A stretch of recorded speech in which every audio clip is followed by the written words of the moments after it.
Welcome to the Foreign Press. First of all, I just want to say I'm alive, and you're all witnesses.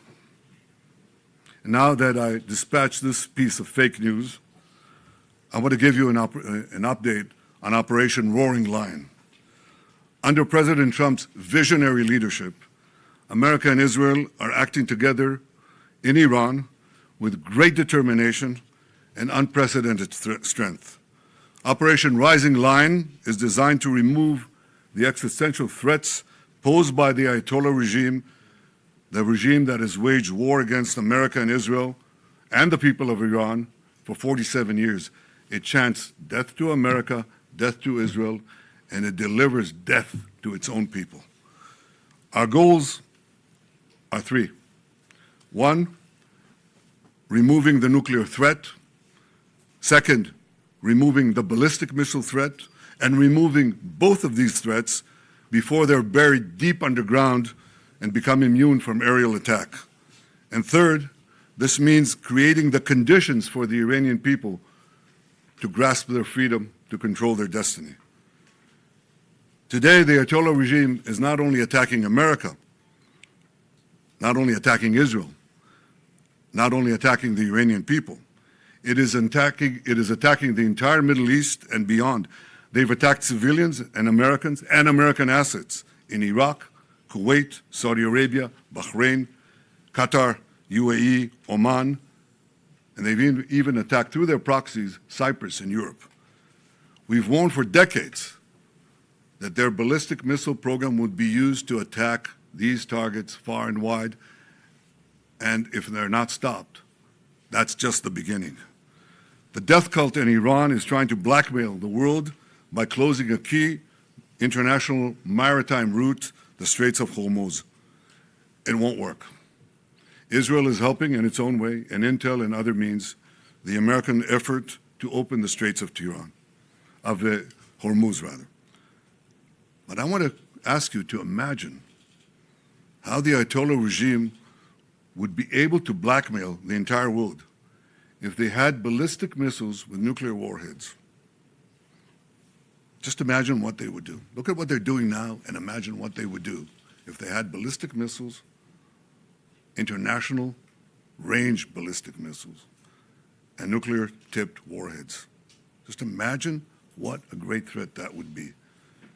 So today, Israel and the United States are protecting America, Israel, the entire Middle East, but I venture to say the entire world.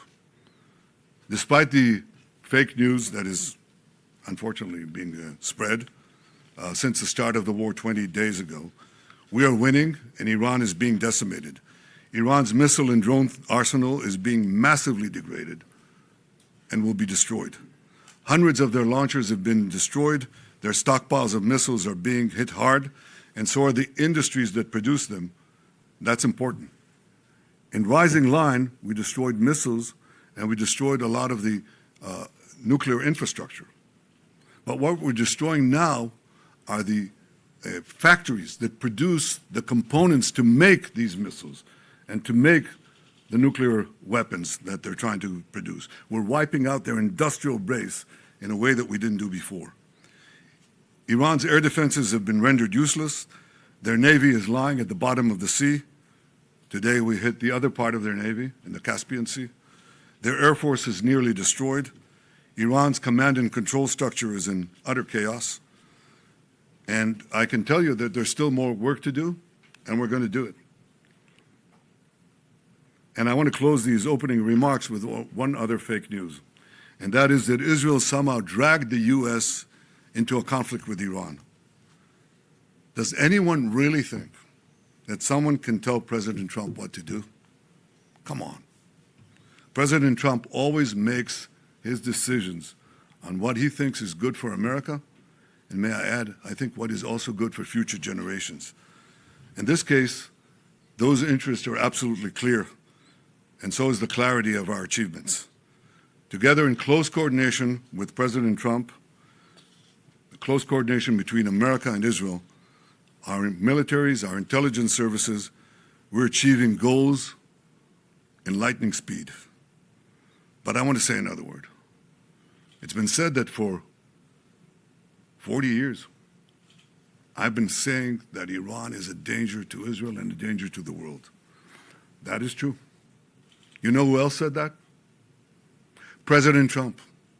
47 years ago, when the Iranian thugs took over the American embassy, he said how dangerous this regime is. In his first term in office, he didn't need any convincing. He said the Iranian nuclear deal was the worst deal that he'd ever seen, and he walked out of it. Right before his second term, before he was reelected, I went to see him in Mar-a-Lago.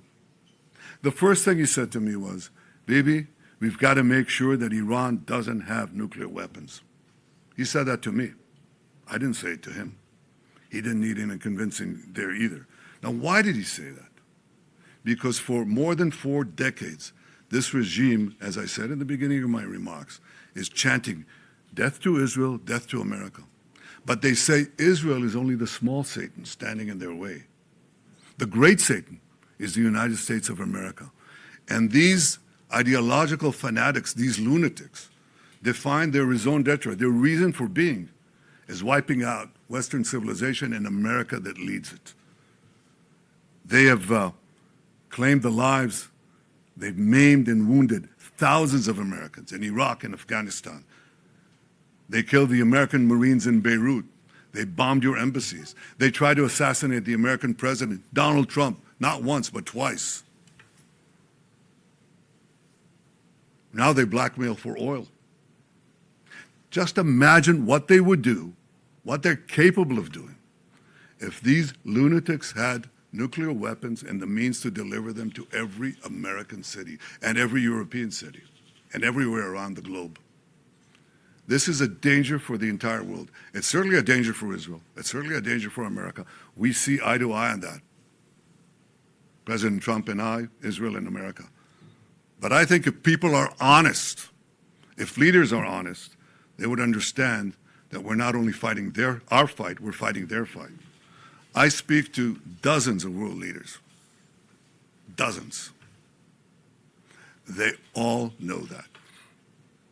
And privately, they all say that. They say that privately, but I say it publicly.